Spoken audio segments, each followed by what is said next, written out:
This is the Ricochet Report. The Ricochet Report.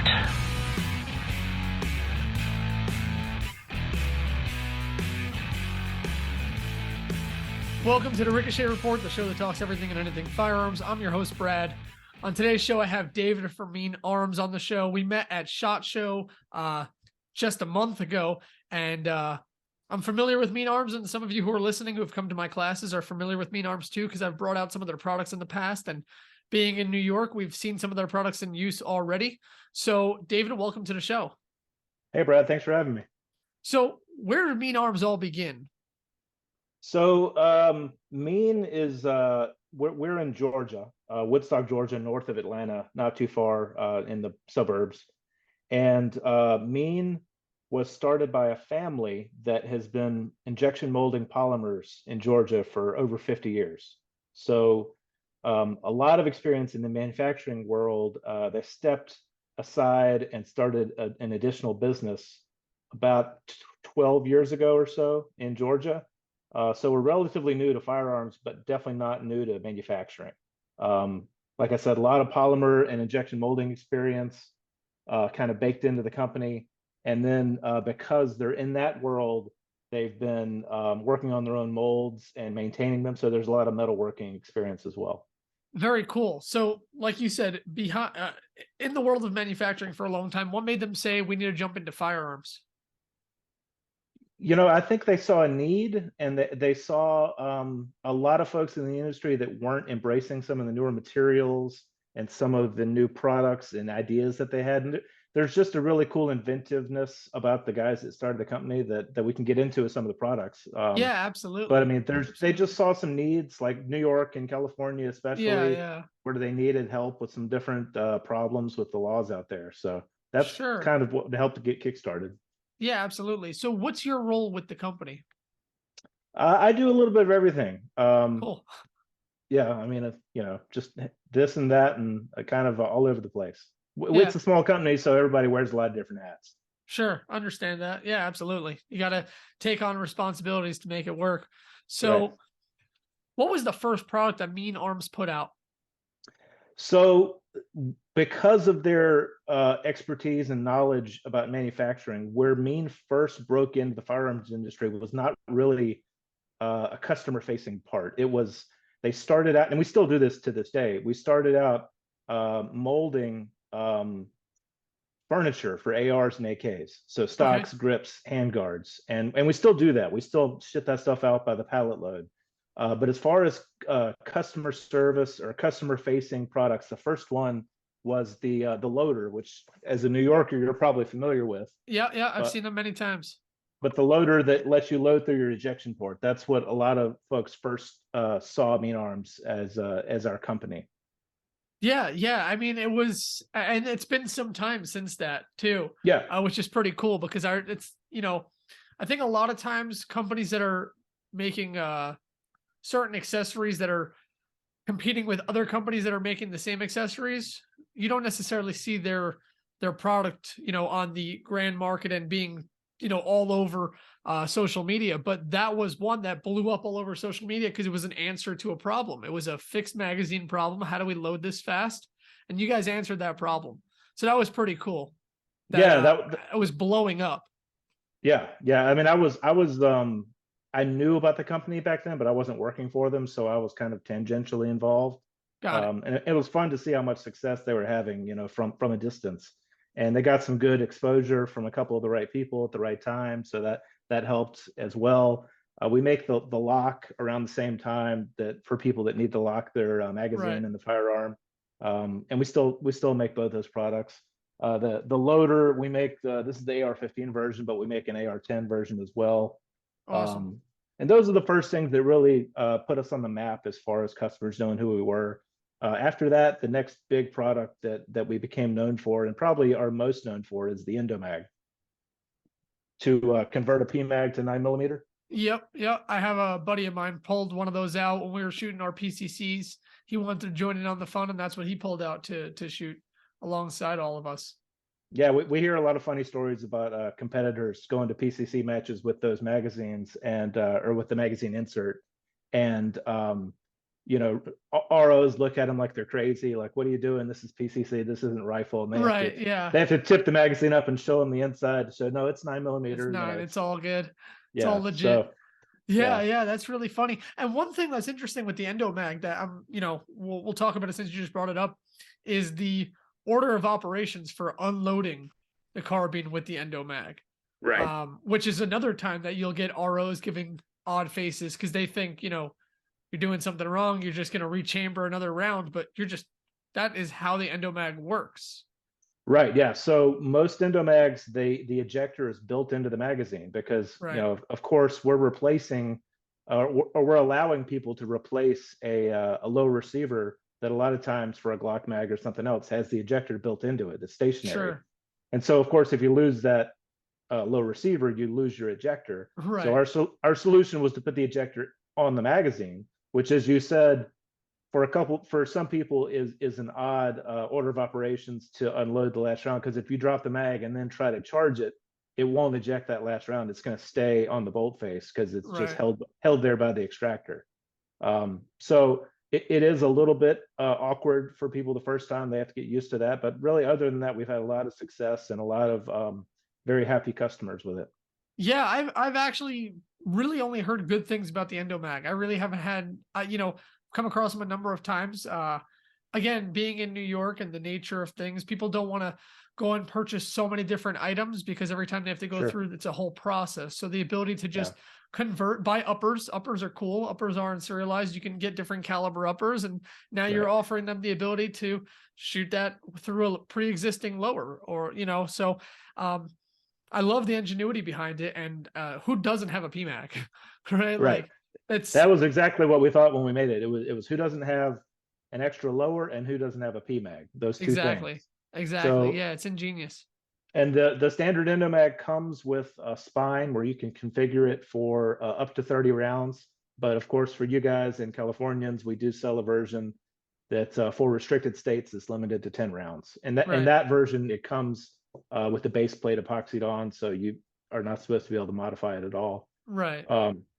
There are two versions of the Endomag, though. We make the version that you're talking about that has the ejector built into it, and that's made to work with basically any blowback 9mm upper.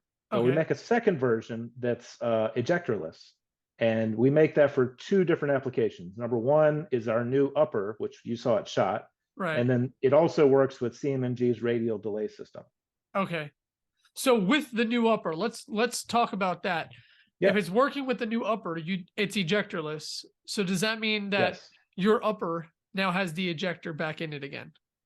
Yes. So our new bearing delay upper receiver just released recently on our website for a new reservation system. It is it's our take on a modern, improved version of traditional roller delay. Sure. So we take the two rollers of like an MP5 or something like that, and replace them with 3 ball bearings, and that allows us to lock up in battery like a roller delay and create the delay. But it also means, yeah, we do have the ejector on the bolt face. And if you look at it, I don't have a bolt with me, but there's lots on our social media pictures of them. The ejector on ours is pretty unique. It's actually right in the center of the bolt face, so the firing pin actually goes through the ejector. Right. Yeah, I saw that. It did look very unique. So on that model, then you go back to standard unloading procedure, removing the magazine first. Yes. Right. Yeah, So and it's compatible with Glock mags too. We of course do make the Endomag, so a lot of our R&D is with Endomags, but it works with Glock mags. It works with, I mean, really, because it's made to work with an Endo, it'll work with almost any other mag, because having a double stack mag is more complicated or more difficult for loading and Right. stripping rounds than most single position mags like a Glock or something like that. Yeah, yeah. I mean, I got to tell you, so I already got in on the reservation system because I'm excited for this upper to come out. And you shot actually, it at range day, right? At shot, didn't you shoot I it? couldn't make it to range day this Oh, year, okay. actually. Yeah, Okay. yeah, I missed out on it. So, Okay. yeah, I'm just looking forward to it, and I plan on doing a whole PCC build with like a mean arms build. So I'll just take a lower, throw that upper on it, throw one of the hybrid triggers in it, which I want to talk about in a second, use an Endomag and go compete with that. And just like the look on people's faces, I want to say like, this is it. Like, this is where it's at. So talking about polymer, talking about using all these different polymers and injected molded plastics where people wouldn't necessarily think you could, you guys use it in your own trigger. You guys have your own trigger. So talk to me about that. Yeah. So, with the background of what I said before about the company and the family where we started, it does make sense that almost every product that we look at, we say, well, how can we make this better? How can we make it more efficient? How can we incorporate plastic and polymers based on our experience? And we did that with the trigger too. And what we do is we call it the hybrid trigger. It's a tool steel metal skeleton with polymer molded around it in the non-critical areas. So for us, all the strike faces, all the pivot points, they're all metal, but basically everything else, like the back of the hammer, why does it doesn't need to be metal. It's right. And so what we can do is we can concentrate on cutting flat pattern steel very precisely, right, but only cut in 2 dimensions, and then put it in a mold, an injection mold around it for everything else. It is less critical, and we can make it more efficiently, and we think have a really good feel, especially for the price point trigger. Yeah. It has an adjustable disconnector as well. The disconnector comes with a set screw built into it, so you can adjust. It comes set up from the factory, but there's an option to adjust the disconnector. That's awesome. Yeah, that's really cool. And you guys, now we'll go back. Now that we just talked about the trigger, I want to go back to the upper. Sure. Why did you guys say we need to make a ball bearing roller delay style upper? Where did that come from? It's an interesting kind of background story. So what happened was, we made the Endomag. It came from the Endomag. We made the Endomag, and our thought was basically what you said. Everybody has an extra lower, everybody has PMags, and put those together, add a 9mm upper, and you can go shoot. And that is a large portion, if not the majority of our market. But we actually had some federal law enforcement come to us, and they approached us because they saw the Endomag, and their problem was that they had indoor ranges for many of their trainees, and that was the only access they had for training their students. But they needed to practice with their service rifles.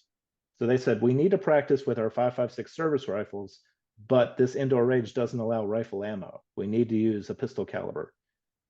But they didn't want to use Glock mags because it's going to mess up their training. If Right. you're trying to load You're doing PMags, something Glock different. mags. Yeah, right. Yeah, absolutely. So their thought was same manual of arms, all the same accessories, same magazines on the outside. Let's use Endomags and some sort of 9mm upper. So they approached us and they started buying Endomags from us. And then their next question was, well, what 9mm upper would you recommend to go with this? And at first, we work with a lot of different companies in the industry, and we take a lot of service calls about Endomags to make sure they're compatible. And so we've seen a lot of 9mm uppers, both good and bad.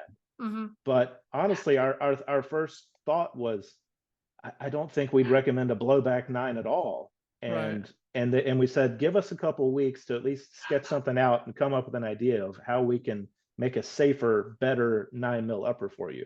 Yeah. And that led us down the road of saying, well, everybody loves roller delay, everybody loves MP5s. And actually, if you go back and look at social media and internet, you can see from SHOT Show 2020, we had a roller delayed upper with 2 rollers in it.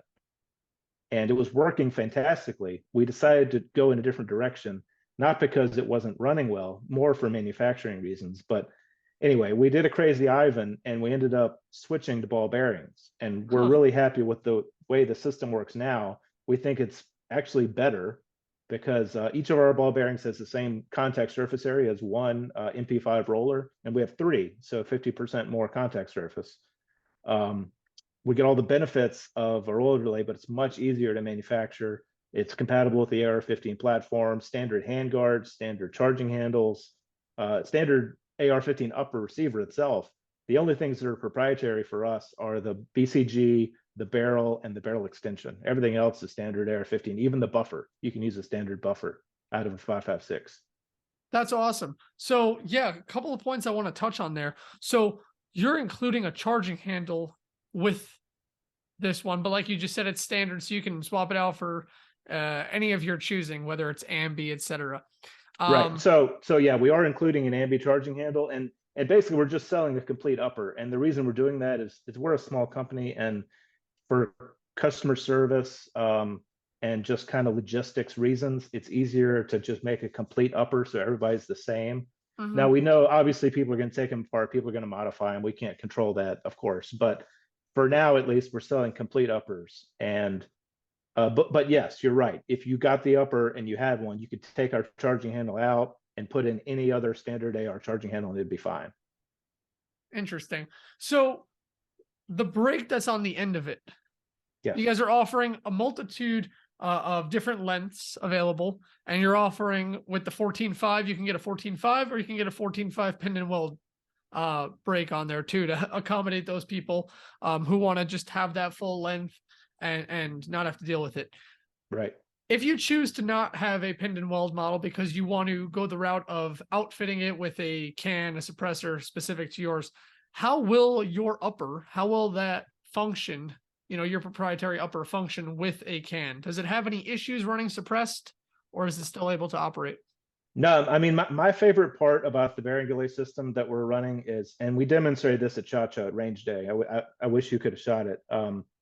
But it's completely tunable. And if the listeners are familiar with an MP5, they probably have heard of the locking block, and it's basically just a wedge that pushes the two rollers out. It's a two-dimensional wedge.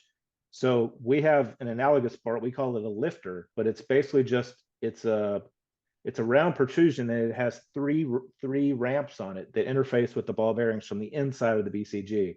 So you take the bolt off, you just twist it and pull it off, and put a different lifter in, and it changes the angle on the end that interfaces with those ball bearings. So that means you just swap a lifter in to change your angle, and you can tune it for a suppressor, for a different ammo, for a shorter barrel, for a long barrel, almost anything you can think of, even just to reduce or change the felt recoil. So you talked about different ammo. Will it work well with hand load, reload ammo that a lot of competition shooters prefer to use over factory ammo? So yeah, I mean, so the way it's going to come from the factory, it'll include two different lifters. One will be kind of set up for standard target ammo, anything from 115 up to like 147 grain. And it'll handle 90% of those ammos out there. There's going to be a separate one that will be set up more for subsonic ammo or lower pressure ammo. Right. But yeah, I mean, you're going to be able to tune it any way you want. Awesome. Whether it's high pressure, low pressure, a lot of competition guys want to reduce the weight as much as possible to kind of make sure the recoil is almost nothing. I mean, the cool thing about ours is with those lifters and tuning it, you can make it feel almost like a 22. That's incredible. It's absolutely incredible. And like I said, I think it'll be such a cool PCC build, and I think it's a good direction to go in because one of the major PCC manufacturers out there is doing their own version of it. And then you have a couple of companies that are doing their own version of roller delay buffer systems, right, to work with that. So, but I think having the full package ready to go is, what turns a lot of people away from some of these roller delay systems is having to install it yourself and figure out what you need to do. But the fact that this is coming ready to go, I think is going to be, and it sounds like also if you do need to tune it, it doesn't sound like it is all that much work to go about tuning it. You're not going to spend hours and hours trying to figure it out with a headache. No, it's just one part. It's real easy you don't need any tools to take the BCG apart. You just twist the bolt and it comes right off. The other thing to keep in mind too for this is, anybody that shoots ARs, there's a good chance they have an extra buffer or two sitting around, and you can modify or you can tune it in combination with the lifter by changing out buffers, whether it's a carbine or an H2 or whatever it is. Have you guys experimented? What seems to be the buffer that it runs with the best? An H2, H3? So the video, somebody posted a video. So at Shot Range Day, we were for some reason we were shooting 9mm carbines, but they put us in the long range section, which anyway, but that's where we were, and we had a great day. But the funny part to us, at least, was that there was somebody from, I think it was TFB, the firearm blog, that came by early on in the day, and he shot with our system full auto with the bearing delay. Uh-huh. And I think he was the only one that shot it full auto, because the ROs came over pretty soon after that and said, "There's no full auto here. You're in the wrong section for that." So, but anyway, the reason I was talking about that is somebody posted a video of his full auto Right. with the bearing delay, and they were asking about it. I think it was on AR15.com or somewhere, and I believe we looked that up. Pretty sure it was an H2 buffer that he was Uh-huh. shooting, but we'd shoot it with carbines as well. That I think that video that was posted though happened to be an H2 buffer. Mm-hmm. Now, are you guys at all worried about with the new ATF pistol brace ruling, with some of those shorter length uppers that you guys are manufacturing, as far as being movable product, or do you still think that's going to be something you'll be able to sell just fine and you're not too worried about it affecting you guys? We're just going to let the market do what it does. I mean, for these, we're not selling serialized items. We're not Right. No, selling low yeah, receivers. absolutely. So Right. we are going to offer 16, and like you said, a pinned and welded 14.5 if somebody Yeah. wants to put a stock on that version as well. But with 9mm, I mean, personally, I think anything more than 10 or 11 inches is probably overkill for 9mm. But you're right. I mean, with the ATF stuff, nobody really knows what's going to happen.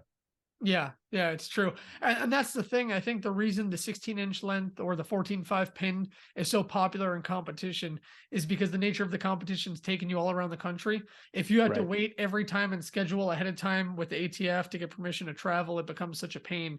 But you Oh are yeah. correct. With 9mm, I mean, you really don't need a long barrel. It doesn't even like a long barrel necessarily. Right. But you got to play the game that Yeah. they I mean, set the rules. I have a 16 at home, so I'm not going to pretend like I don't, ever shoot 16-inch 9mm. I have one, but Right.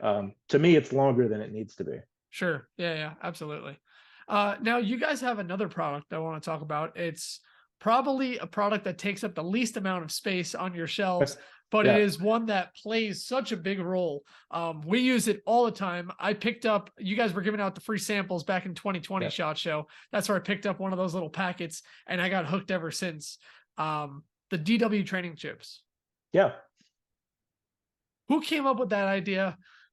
Because man, I love it and I hate it. And I love it Yeah. because it is such a great training tool. And I hate it because it is such a great training tool that I can't stop buying more because I want students to leave with it. It's one of those things where it's Yeah. like, you need to take this with you and use it on your own time. It Yeah. is a great tool. So what is the DW training chip for people that don't know? Sure. So it's a very small piece of polymer. We make it orange so it's easy to see, because a lot of times it gets tossed when it's used. But the reason we came up with it is we had federal law enforcement. They came to us and they said, for training our students, we are basically just covering up the ejection port and trying Yeah, to the classic way. bounce the brass back in. And unless the student is shooting with his eyes closed, which doesn't seem like a good idea, he's going to see that coming. So they said, we want a way to induce double feeds in someone's firearm where they don't know it's coming. And so we said, all right, well, let's brainstorm and try to come up with something. And the solution was what looks like the simplest piece of plastic you could think of. It's a little T-shaped wedge, Yeah. and you put it down in a double stack double feed magazine backed by the feed lips. And when the wedge gets up to the top, it grabs up underneath the feed lips, and it creates a double feed where two rounds basically feed into the chamber at one time. And if you didn't load the magazine yourself, you would have had no idea it was coming, because unless you look down in the magazine, you can't see it. So the cool thing is you can combine it with dummy rounds, so you can have different types of failures. Yeah. I mean, different people teach different ways. I'm sure somebody would say drop your rifle and pick up your handgun or whatever. I'm not real tactical, but basically it's just an honest and spontaneous way to train for something that you didn't see coming, like a double feed. Yeah, absolutely. I use it on myself, and that's what I talk about. Hating is, what I do specifically is I'll keep like training mags separate from live mags that I would use should I need to, Yeah, of and course. I'll preload those at the end of a training session for the next session. Okay. So they're Perfect. loaded at different points, and I don't know what's where. And by the time I get there, I totally forgot I even dropped those in there. And it is so irritating, but it is great at its job. And it keeps you sharp. It keeps you sharp, which is an Yeah. important thing because, you know, clearing malfunctions is not the sexy stuff, but Right. it's the important stuff. It's the stuff that we need to know what to do. And Yeah. it's something that every user should learn how to do, right? Even hunters that are hunting with an AR platform Yeah. should be able to clear that fast should they need to take a follow-up shot and they experience some sort of malfunction. And especially some hunters, I mean, are in the most awful weather. Hunting season does not seem to be in good weather. It seems to always be in no matter what part of the country you're in shitty weather. It's humid, it's raining, it's snowing, it's muddy, Yeah. it's whatever. So it's a great training tool, and it's one of those things that's going to help prep you for Murphy's Law, which is great because we don't train often enough for things like that. So what else does Mean Arms have in the works? Is there anything else going on behind the scenes that you guys are working on developing, whether it's small little pieces like that or big things like your uppers that you guys have? Yeah, I mean, the big thing right now for us is just trying to nail down all the final details on the upper receiver in terms of getting it ready for, Sure. for shipping and getting it shipped out to the first people that have already bought one like you through the reservation system. The trigger has been released pretty recently, so that's right now our newest product that's fully online. We have other stuff in the works. I would say that the main thing that I could talk about right now that people ask about pretty often is expanding the bearing delay to other calibers. Okay, cool. That's in the works, and I don't know a timeline yet, but yeah, that's definitely something that's short term and something we're working on soon. Awesome. What calibers are you guys thinking? Just the other standard kind of go-to pistol calibers, or? Well, I mean, because it's funny if you look around our R&D area at work. I mean, almost everything looks like we're shooting 5.56 because we're using Endomags. Right. So to me, the logical next step is to actually leave the Magpul guts in a PMag and make And it shoot work with 5.56. 5.56 It is or the same diameter 300. as 9, so Yeah, they're very close. Yeah, so yeah. 5.56 and 300 make the most sense, I think, because Okay. the lowers are already set up for that if you're using a 5.56 lower. Right. Beyond that, yeah, I mean, everybody asks about 10 millimeter. Some people ask about 45. Right, because you have those guys who Um, love the MP5s that are in 10 or 40 or something like right. that. So Yep. yeah, I guess that makes sense. But I agree with where you're coming from. It does make sense to go 5.56 300 route, right? Back to the Yeah, roots of the AR that you're putting this and on. it seems like, yeah, it seems like to me there's a good opportunity with 300 because everybody always complains 300 it's undergassed, it doesn't shoot, it's not reliable. With bearing delay you can tune it with that part, and so you can make a 300 that's dead reliable with bearing delay. We just have to execute. Yeah, no, that makes a lot of sense. Something I love, by the way, about your hybrid trigger, jumping back over there, usually you have to make a decision ahead of time when you order a trigger. Do you want flat face or curved?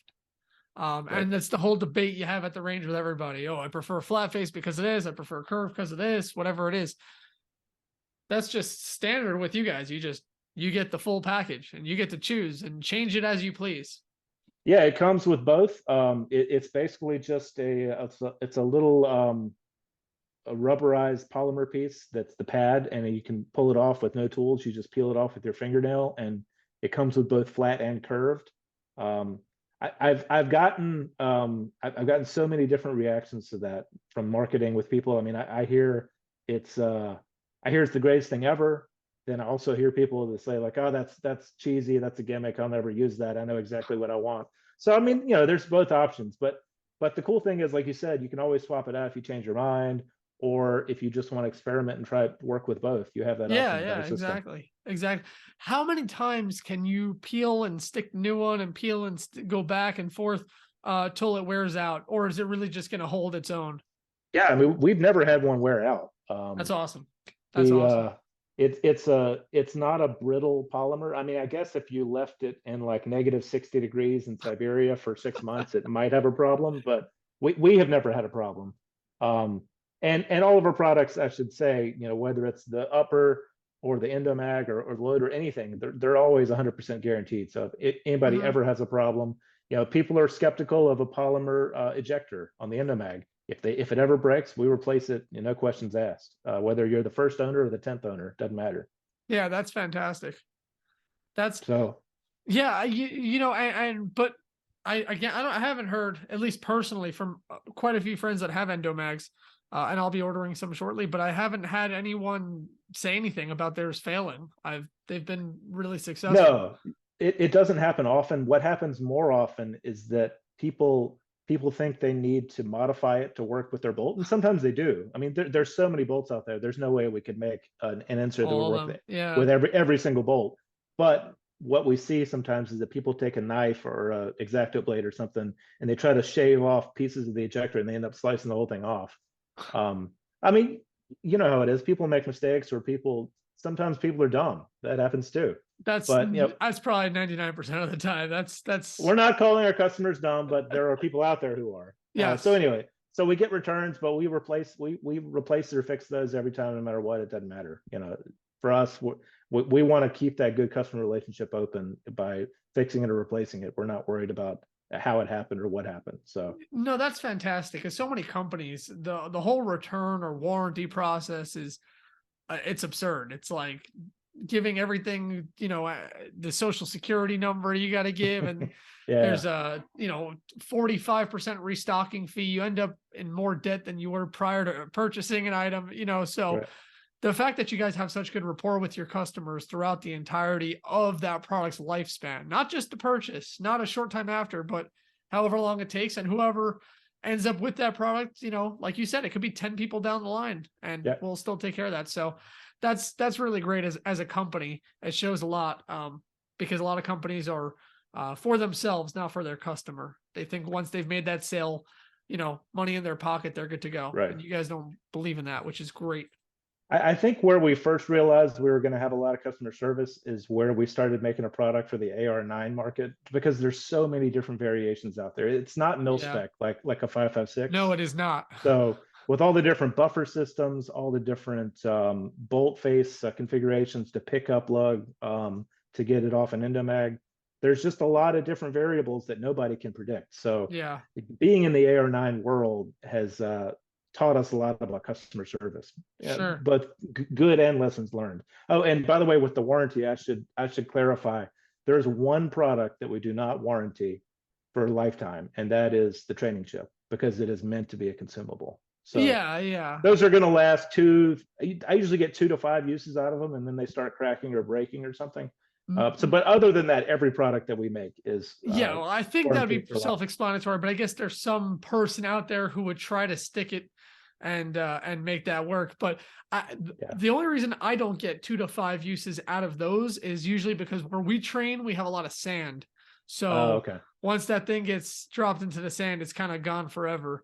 Yeah. But you just keep ordering them. I mean, it's you guys aren't charging anything absurd for those training chips by any means. I think it's actually a very reasonable price, and you probably could raise it and still get the same amount of sales out of it because of how important of a tool it is and how successful it is at doing its job.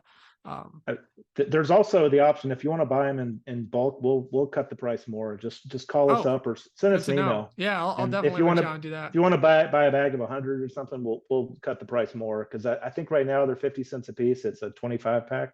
Yeah, 25 for like 12.50. So yeah, 50 cents a piece. So if you want to get them for less, we'll send you a bigger bag. Just let us know. Oh, good deal. Yeah, absolutely. That's awesome. And I guess for anyone who's listening too, if you guys run a training company and you want to use a great tool, that's good to know. That's awesome. Yeah. I saw the guys from Front Sight. They came by the booth at SHOT. It was cool to meet some of those guys. I'd never met any of them. So they expressed interest in the training chip, but I need to follow up with them to see what they have to say. Yeah, that's a huge organization right there. Right. To work with a product like that, and I can see them using it on two ends, and that's kind of what we want to do, and that's what I'm pushing, my bosses to do, is we use them to train people, but we should also have them available in our pro shop. So those students can then afterwards continue to train on their own, and we have it available for you right there. And again, it's not something like absurd, right? It's a very reasonable cost for you to obtain that. And more likely, if you're training with it on your own, at a indoor range, let's say, or even an outdoor range, you're not dealing with those sand pits that they throw courses in like we have to. You're right. You're on a little more, maybe a concrete ground or gravel, somewhere where you'll be able to find that chip a little bit easier to get additional uses out of it until it's just no longer possible. Yeah, we pick them out of the grass all the time because they're bright orange. So as long as the grass isn't too long, you can usually find them. What you guys need to create is some sort of magnet that works for the chips. So you can just sweep past it and it'll just suck it right up. That's a whole other, I don't even know how you go about doing that. Now I don't know if you guys have ever gotten this question, but since you mentioned the polymer and injected molded plastic right at the very beginning, and you held up the loader that you had there. Do you guys also manufacture your own packaging? We do. Yeah. Yeah, this is run on our packaging machine in Woodstock, Georgia. That's awesome. Yeah, I just figured if you're already doing plastic, it kind of makes sense to go that route.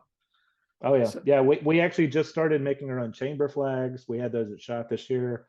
Lots of little things that you don't always think of, but like we're looking at maybe getting into cases for firearms. But we have a chamber flag already. What was I going to say?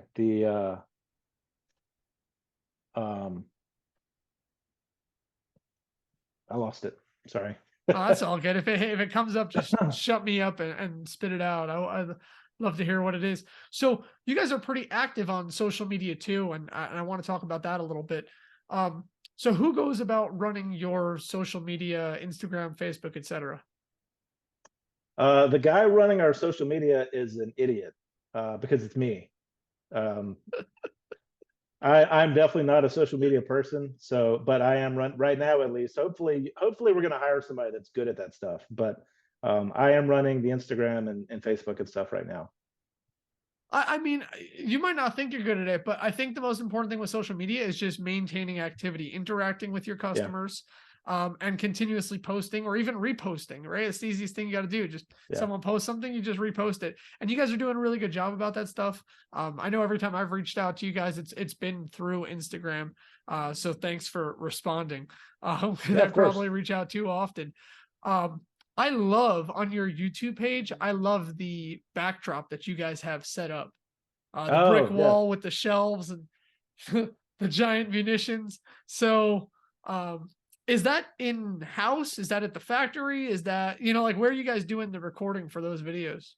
That I think that setup has been taken down, but that was in our facility, yeah. And we still have all those munitions. There's another interesting kind of background story with Mean Arms, and it's the guys that started the company and one of the other founders. There's a lot of aviation ties, so a lot of those bombs were like souvenirs from one of the founders is an Air Force F-16 pilot. Another one of the founders flies World War II vintage aircraft. Like that's his hobby. Yeah. So like he helps restore. So like I said, we have a lot of machining and manufacturing. So we end up as side projects at Maine, we end up helping other people with old vintage aircraft make like new fittings for their landing gear or wing fittings or whatever. So there's always aircraft stuff happening. That's why we have the bombs in the back, the old munition bombs in the background. We have a helicopter pilot, two helicopter pilots that work at the company.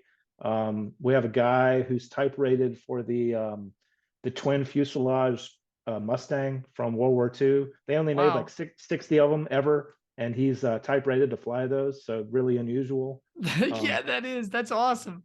Yeah, so there's some interesting aviation stuff. I used to work in the aerospace industry also, actually, but I'm not a pilot though. Wow, that is so funny. So that's like one of the hidden secrets about Mean Arms you didn't know. Fun facts. Yeah. So I remember what I was going to tell you about. Please. You were talking about polymers and like the old things with the company. One of our most popular products, which we haven't been making for a few years now, though, is we have a hybrid low receiver that is both metal and polymer. Yes. And you were talking about social media, and this is what made me think of it. if you go to our YouTube channel, the very earliest videos of Mean Arms YouTube, we only have 2,000 subscribers, so it's not a lot. And we're very inactive on YouTube because we just don't have the manpower to create videos all the time. But if you go to YouTube, the earliest videos from Mean Arms are when some of the founders of the company were testing prototypes of our low receivers. And what we do is we mold or we machine a metal ring that your buffer would screw into. And then that ring goes down into the receiver. So the takedown pin would go through the metal as well. But Right. basically everything else in the receiver is polymer.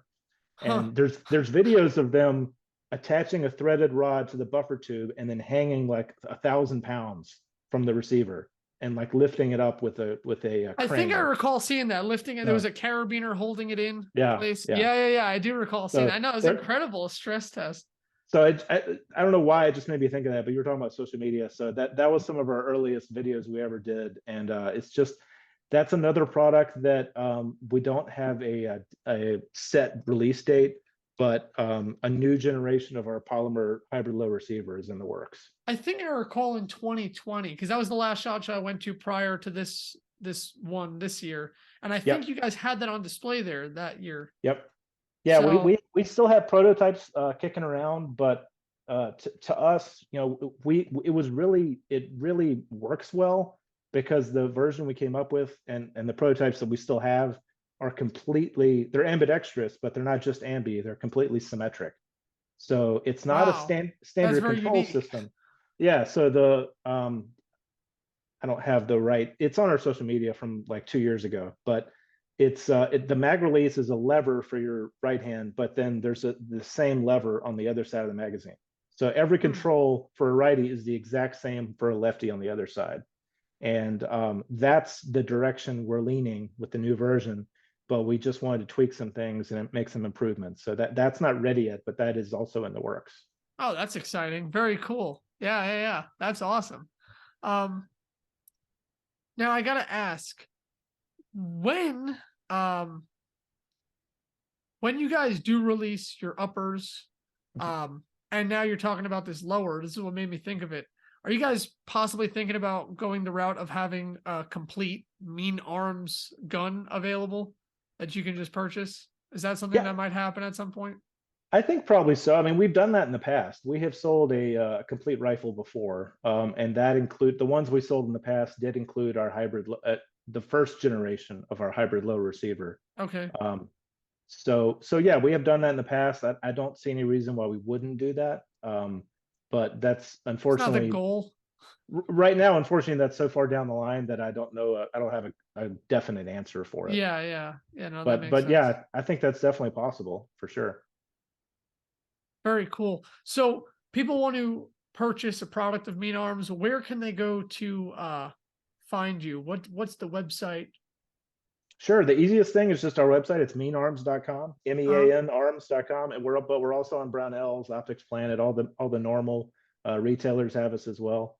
Sure. But yeah, I mean, our website is probably the easiest, just meanarms.com. And if they want to find you on Instagram, Facebook, social media, what should they search to find you there? So I never know if we're just bad at social media or we're shadow banned or both. Probably shadow banned because, you know, but it's Zucked. So we're probably most active on Instagram and Facebook. They're tied together. It's the same company. Instagram is mean_arms. That's our main account. We have a backup account because it got deleted a couple years ago. The backup is just mean arms with no underscore. But either one is us. Facebook, you just have to look for Mean Arms. And let's see, YouTube, we have a couple thousand subscribers. We're going to our goal is to get more content for YouTube, but we're not quite there yet. It's tough. Content creating is a whole other ballgame. It requires Right. more people that do it full time. So it's tough when your focus is manufacturing, you know. Yeah, to I mean, we still have all these continue to do that. ideas. We have all these ideas like the new upper. It has, we didn't even talk about it, but it has a completely polymer handguard. That Oh, has does a it? metal insert. Yeah. Oh, And wow. like we got some prototypes of those in a few months ago, and we were just looking and we were like, oh, I wonder how strong these are. And we took them outside and we put it on the ground. We ran over with the Toyota Tacoma, and it was fine. Totally fine. No Didn't structural mess integrities. And Wow. that was before we even put a metal ring in it. There's a metal ring now in it that helps you for attachment. It's not for strength, but for attachment. But now it has a metal ring on the inside, so it's even stronger. So what material is it? Did you say it was polymer? It is polymer, yeah. So it's a I know people are going to hear polymer handguard and they're going to roll their eyes, but like I said, this company has a lot of experience. Not me personally, but the Mean guys at arms. the Right. company has a lot of knowledge and expertise when it comes to polymer. So yeah, this is not a, run of the mill polymer material. It's a exotic as far as polymers go material. Mm. That's very high temperature and high That's strength. what I was gonna ask. How does it handle heat? Because shooting all day, barrels get hot. It's not gonna have any issues there, I guess. They No, wouldn't I have done it. mean, what amazed me is in this was not something I anticipated. I'm not a polymer expert, but we took a prototype of this to Iraq Veteran Range Day in Yeah. rural Georgia. I think it was in the fall, October or September. I can't remember, but it was still pretty warm out in Georgia. And there's a video of Eric from Iraq Veteran Mhm. shooting full auto out of the bearing delay with one of these handguards. And somebody actually took a thermal image video of him, and he's using that handguard, and he's shooting. It's that gun had been shooting full auto most of the day at that point, and he's shooting it with his bare hand holding the handguard. And in the video, you can see the thermal. You can see the barrel is white hot, but he's still holding the handguard with his bare hand because polymer is an insulator. It doesn't absorb heat. Right. So is with a Wow. material like this that's high temperature resistant enough that it doesn't melt or degrade, which is what this is. Yeah. It's not. It's actually better than aluminum because it's not absorbing heat, so you can still hold it. He would have needed a glove or to put the thing down So right, with yeah, how yeah. hot if it So had been aluminum. was the reason to use it because you guys are a polymer business, or was the reason to use it for the purposes of lightweight and um not absorbing heat? Yes. Fair enough. So I mean, for the first place that our mind goes when we look at this is, like I said, we have a lot of machining and metalworking expertise. We look at a free floating aluminum 15-inch handguard, and the wheels start turning in the guy's heads like, wow, that's a lot of machining time to make that one part. Right. Whereas if it's injection molded, we put our one little metal ring insert into the mold that's going to help you with attachment, but then we just close the mold and inject polymer into it in liquid form, and you can make a handguard in like less than a minute. And Wow. you have a complete handguard. Where if you were machining that same part out of aluminum, it would have taken you. I mean, it depends how many machines you have and how many cutters and a lot of different things, but it's probably going to take at least 10 or 15 minutes. So Sure. there's a manufacturing efficiency. It is lighter weight, like you said. Do To you know us, what it this comes in is at weight wise? Not or either the whole handguard or the yeah. entire upper. I Like don't have any weights in front of me. I can measure one next week at work or this later this week at work, but I don't know the weight. I know it's light though. I can imagine. Yeah. I mean, it doesn't weigh much. I actually posted a video of our 4.5-inch upper today on Instagram. Um, but yeah, I don't know. I don't know what the weight is. It has a couple of metal brackets that screw through the handguard from each side at the top. So it basically just grabs the upper to keep it from rotating once Mhm. it's mounted in the right spot. So that and the metal insert that attaches to the barrel nut are the only metal in it. But the rest of it's polymer. Really, really cool. Now you guys are obviously going with the M-lock route. It's probably the most popular one to go with. Mhm. If you're saying that it's, if you're able to run it over with a truck, you're not expecting to have any issues with any accessories attaching to it. Um, Right.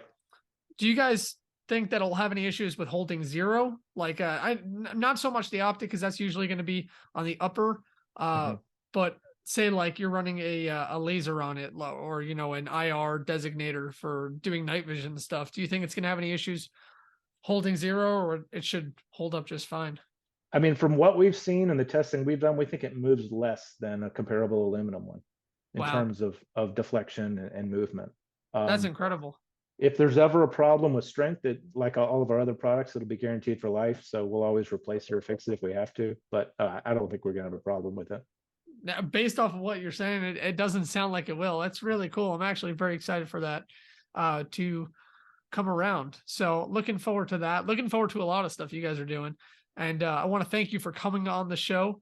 Yeah, of course. Yeah, absolutely. And hopefully we can have you on in the future talking about some other stuff that are coming about when the right time comes. So anything you want to let the listeners know before we wrap this up?